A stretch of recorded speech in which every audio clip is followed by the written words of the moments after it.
Il y a quelques semaines, un geste d'Elon Musk a fait polémique.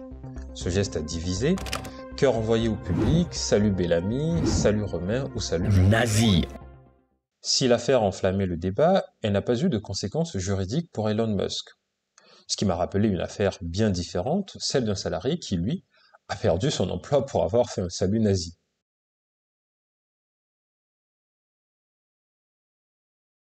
L'histoire se déroule dans une entreprise de développement de logiciels. L'entreprise embauche une nouvelle salariée via une agence de recrutement. Pour son intégration, elle envoie avec son supérieur hiérarchique en Espagne pour rencontrer les équipes locales. Le jour J, il visite les équipes, tout se passe bien, un dîner est même prévu avec 2 autres personnes. Et c'est là que tout dérape. La conversation glisse sur la Seconde Guerre mondiale, le supérieur hiérarchique imite Hitler et fait un salut nazi. La nouvelle recrue lui demande de cesser son geste sous peine d'être filmé, il le reproduit et elle met sa menace à exécution. Elle sort son téléphone et le filme. Il ne s'arrête pas là, il enchaîne avec des propos homophobes envers les 2 autres personnes, juste parce qu'elles traînent à finir leur verre. Puis il tient des propos racistes à l'égard de la nouvelle recrue, en l'appelant avec un prénom apparemment à consonance arabe ou maghrébine, et en lui lançant un Allah Akbar.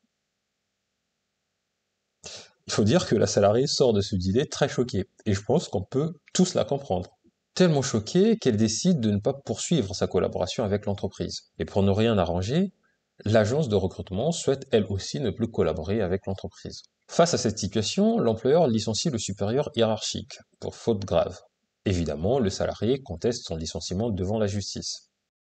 Quels arguments peut-on évoquer pour avoir raison dans une telle situation ?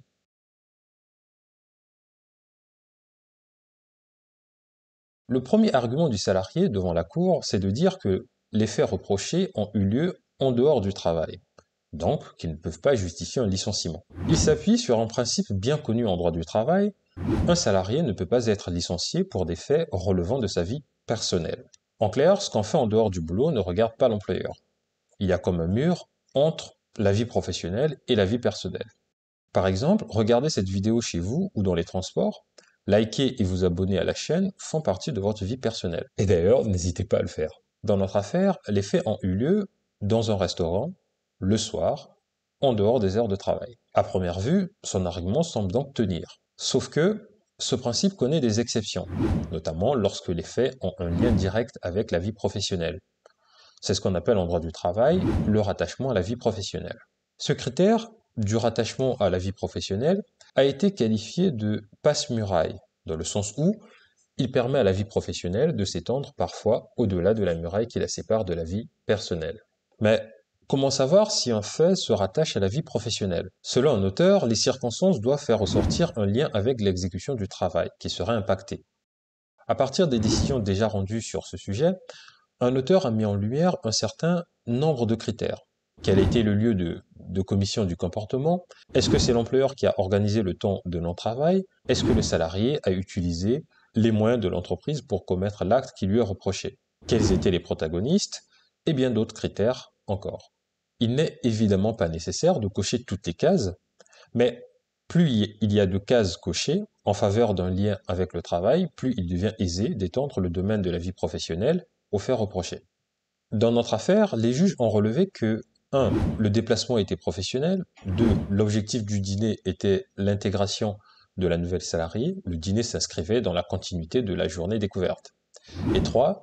Tous les participants travaillaient ou avaient travaillé pour l'entreprise.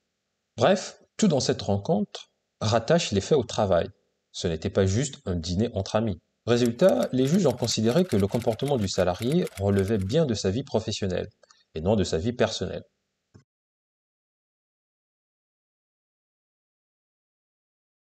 Alors, ok, ce comportement relève du cadre professionnel, mais est-ce pour autant une faute grave? Pour comprendre ce qu'est une faute grave, il faut d'abord préciser que la faute grave est un manquement du salarié à ses obligations professionnelles. Ensuite, ce manquement doit être tellement grave que l'employeur ne peut faire autrement que de licencier le salarié. Pour apprécier la gravité de la faute, on s'appuie sur plusieurs critères. Le contexte dans lequel a eu lieu le comportement reproché, la nature des faits, les fonctions du salarié, mais aussi les conséquences de ce comportement pour l'entreprise. Et c'est dans le cadre de cette appréciation que le salarié tente un second argument, assez surprenant. il va jouer sur la nature des faits en donnant une autre signification à son salut nazi. Il prétend que son geste était plutôt une critique satirique du régime nazi. Il justifie ça en disant qu'il a effectué le salut nazi de la main gauche au lieu de la main droite. Et il semblerait que le salut nazi devait se faire de la main droite. Donc, pourquoi pas? Alors, faute ou satire? En tout cas, les juges, eux, n'ont pas du tout été convaincus. Ils considèrent que ça reste un salut nazi, peu importe qu'il ait fait de la main gauche. On peut ici apporter d'autres éléments pour comprendre cette décision. D'abord, ce n'est pas la première fois qu'un salarié est licencié pour avoir fait un salut nazi. En 1991, un vendeur avait été renvoyé pour faute grave, après avoir fait ce geste devant tous ses collègues rassemblés dans une salle, ce qui était très choquant, d'autant plus que le directeur qui s'était rendu dans cette salle, certes juste après le geste, était d'origine juive. Très très con. Et devinez quoi? Dans notre affaire, la salariée avait un époux de confession juive. En plus, l'image de l'entreprise en a pris un coup. L'agence de recrutement a refusé de continuer à travailler avec elle. Enfin, il faut quand même rappeler ici que le salut nazi n'était pas son seul dérapage. Il a aussi tenu des propos homophobes à l'égard des deux autres personnes qui étaient avec eux et des propos racistes à l'égard de la nouvelle recrue. Bref, tous ces éléments permettent de comprendre pourquoi l'employeur a considéré qu'il était impossible pour lui de maintenir le salarié. Finalement, dire que cette faute est une faute grave me semble très peu discutable. Alors, quels enseignements peut-on tirer de cette décision? D'abord, même en dehors du bureau, un comportement peut être rattaché à la vie professionnelle. Ensuite, faire un salut nazi en entreprise, même du bras gauche, c'est risqué. L'argument de la main gauche, justement, n'a pas rencontré un très grand succès dans notre affaire. Alors, si jamais vous tenez à votre emploi, même si l'envie vous prenait de faire un salut nazi, vous savez ce qu'il ne faut pas faire. N'hésitez pas à me dire en commentaire ce que vous avez pensé de cette décision. Est-ce que vous trouvez la sanction trop sévère? Est-ce qu'à la place de l'employeur, vous auriez envisagé une sanction plus légère? Si vous aimez ce genre d'analyse, likez, abonnez-vous et on se retrouve bientôt pour une nouvelle vidéo.